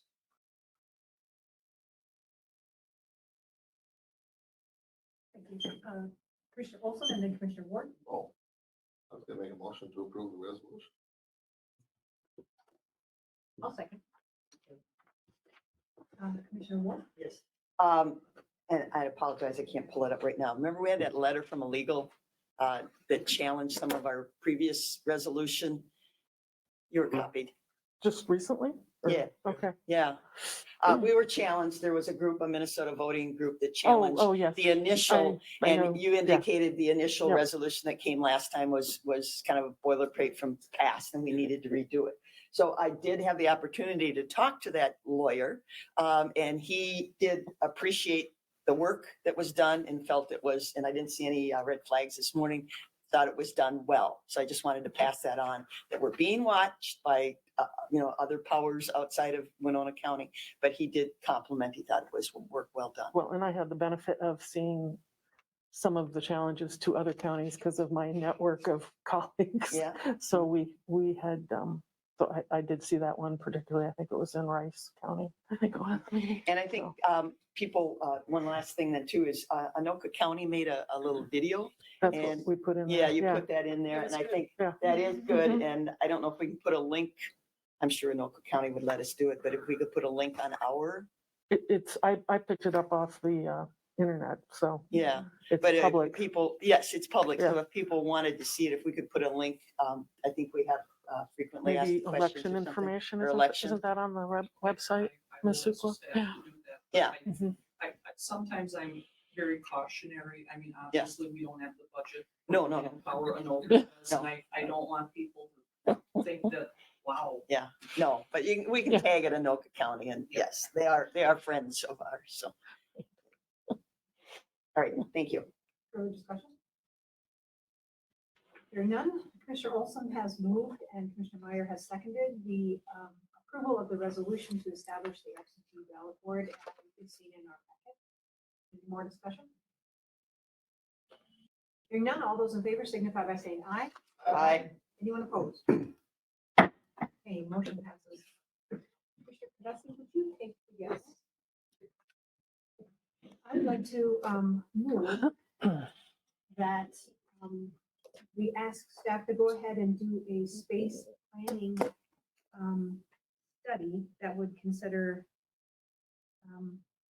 the space that will be freed up in the old law enforcement center, post-pandemic staffing levels and at-home work arrangements, and then looking at the rental agreements that we have, potentially looking for consolidation, all with a mind to cost saving.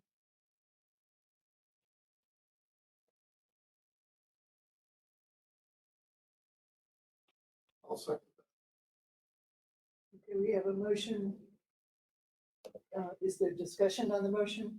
Motion is to ask the staff for space planning exercise, including the rental agreement leases, the additional space, perhaps from the law enforcement center, and to bring that information back to the board. Commissioner Ward. I'm not, this should be ongoing, and I appreciate the list of and the rents that we're collecting and everything, and I think we're in okay shape right now. The issue seemed to arise when the Director of Health and Human Services advocated for the use of the, what do they call that? The pro-built building, but I do understand that that's a temporary solution. Timing, I just don't know if we need to put staff time into it currently, because until we figure out what we're going to do with space that is being freed up by the building of the new jail facility. I don't want to burden staff with doing this right now. I think we got a lot of other priorities. And I think we're okay right now. So I don't know what your timeline is. Put it on a long range plan, or you expect to report back next week, or timing is important to me, that we do it when we know what we're going to do with space that is becoming available. And I don't know that we know that yet. And to spend time rearranging the furniture without knowing what we're doing is not the best use of time right now. Yeah, Commissioner Jacobs, and then Commissioner Myers. Sure. Well, I've expressed in the past that we've dedicated a lot of time to building consolidation in the last 5 years. I think that's been looked at very thoroughly. The next step to me would be wait till we're done building this jail, see what there's going to be potentially, if nothing else, good storage. I don't know what that jail will be good for. There's not, people probably aren't going to want to have their office in a jail cell, but it might be excellent for storage. So my position is we've spent a lot of staff time on this, and we're actually $24,990.35 in the good right now. We're collecting more rent than we're paying out. So I would say this is premature. I think we should wait at least till we're done building the jail, and that would be a good time to reevaluate things. So I'm not going to support spending any staff time at this point. I'm thinking over the next 6 months or so, that staff keep this in mind, as we are finalizing the plans, for the jail. The pertinency is really because, not just because of the jail, but at this point, we are changing into a different phase of the pandemic. We've allowed some folks to work from home. We'll want some of those to come back. So I think really thinking about that issue going forward. So no, it's not a thing that I expected an answer immediately, but I was really thinking as the year progresses. And I know that last year we had to take over the counters for Health and Human Services to do the early in-person voting. And so also as we're planning for that, it might make sense to do some of that early voting at the building that we're renting. But I want staff to really have the freedom of choice to make those decisions, and keep that in mind as we move forward. Commissioner Ward? One of the big, on our list of things, and there's a lot of buzz in the community of what the city of Winona is going to do with police and stuff. And so we're collecting, and rightfully so. I mean, we're sharing facilities, which I think is the right thing to do, but they are discussing building their own building and moving out. That will free up, again, more space, and we don't know what that will be, but I'm not sure what their timeline is to make a decision as to when they would vacate that space if they build their own facility. Commissioner Olson? One of the things I don't see in here, and I remember was part of the discussion, was we get some reimbursement on some of this stuff. No, not Those two are no, rumours. but like the license center. So state of Minnesota, are we in the red or are we in the black as far as the revenue after rent? That kind of, that's funding that we do receive. Because that's something that we might not want to continue. So that would be good to know. I thought Winona Health, part of that cost was open for reimbursement too. But anyway, that would be good to know. You can just tell us three. Commissioner Jacobs? Yeah, so along the lines of Commissioner Myers stated, the coming out of the pandemic and people potentially working from home, I think that would be one more reason to wait about 24 months and see how that actually settles out and see where we're at, see what happens with the jail, see how much storage we've got. It just seems like it's about 24 months premature, given that we have just devoted a lot of time into this process. Any further discussion on the motion?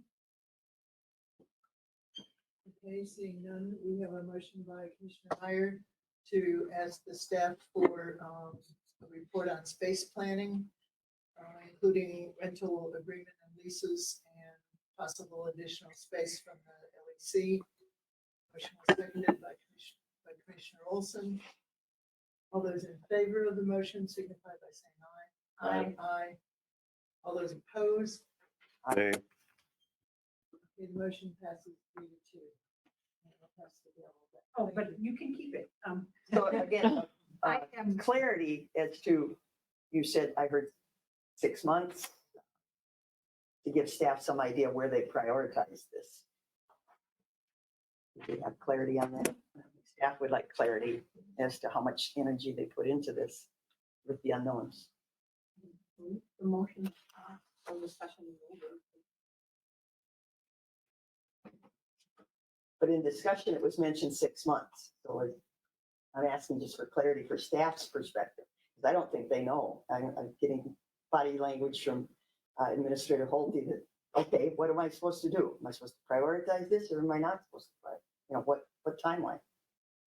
Later this year is my, Pardon me? 6 months to a year.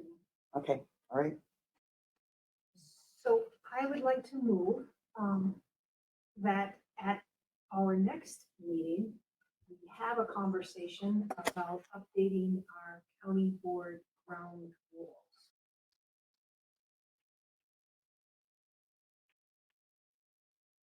I will second that for the purposes of discussion. The reason that I make this motion,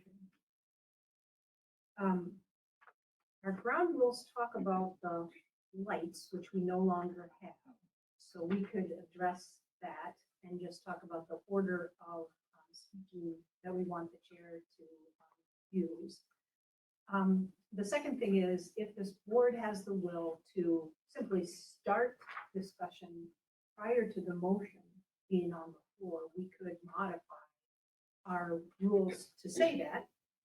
And then if we wanted to make a little more clarification in terms of board actions, we could potentially look at whether it's the 3 meetings, if for certain requests like just the presentation, it might be 2, or, I mean, really just clarify that. But those are the items that I see in our policy in terms of running the meeting that could potentially be updated, and that would be what I would say. Is there further discussion? Seeing none, all those in favor of the motion?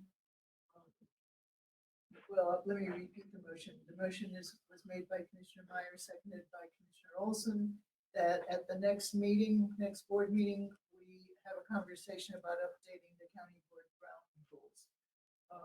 All those in favor of that motion signify by saying aye. Aye. Aye. Opposed? Nay. Do we have a second? Yes, Commissioner Olson. Oh, okay, I'm sorry, I didn't hear that. Okay, the motion passes 3-2. Now pass the gavel. So we move into committee reports and announcements. Commissioner Kovesi, you have a committee report for us? Yes, the Winlet, One Watershed, One Plan meeting was yesterday. We have completed our waterside checks. We're still in the middle of the We Are Water option at the History Center. It's open to the public until the 25th of April.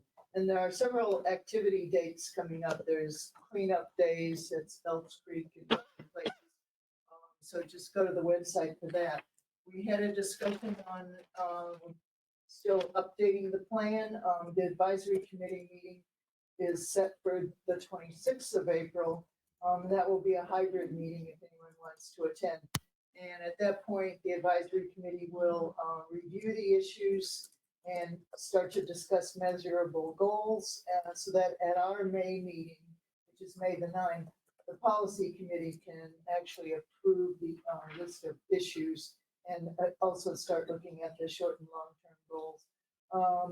We had a previous discussion in March on the governance and structure, and we had a follow-up presentation by MCIT on structure and operational agreements, talking about joint powers agreements, joint powers entity, and joint powers collaboration. So we're talking about different ways to organize ourselves. So that's what we did yesterday. Thank you. Thank you. I did have one thing that, if I could. I will allow it. Okay, had a number of calls about season's greetings from Winona County property tax statements. And I always encourage everybody to, if they really question what the values are, is to give a quick call to the assessor's office and see if the information is correct. Sometimes a house, for instance, I specifically had a resident that the assessor's office had that they had a full finished basement, an additional bathroom, and things like this that never happened. They were in their original plans. They never fulfilled their full building plans when they did their house. So they were actually being taxed at a higher level than what was actually there. So it doesn't hurt if you're questioning something to give the assessors a call. They can pull up your property. They can tell you what they have on the books and everything, and you can decide with a simple phone call if it's worth more discussion or more involvement in checking it out. But sometimes our records at the county are not up to date or correct. Always taking into account, you may be paying more if there's more there that hasn't been updated. But I think if you're questioning something, please, feel free to call them and they can answer your question even over the phone. So, thank you. Motion to adjourn? Second. Wait, we have Oh, do we want to discuss? No, you don't have to. No. Okay, so Commissioner Olson has moved, Commissioner Caventi has seconded that we adjourn the meeting. Any discussion? All those in favor, signify by saying aye. Bye. Opposed? We are adjourned.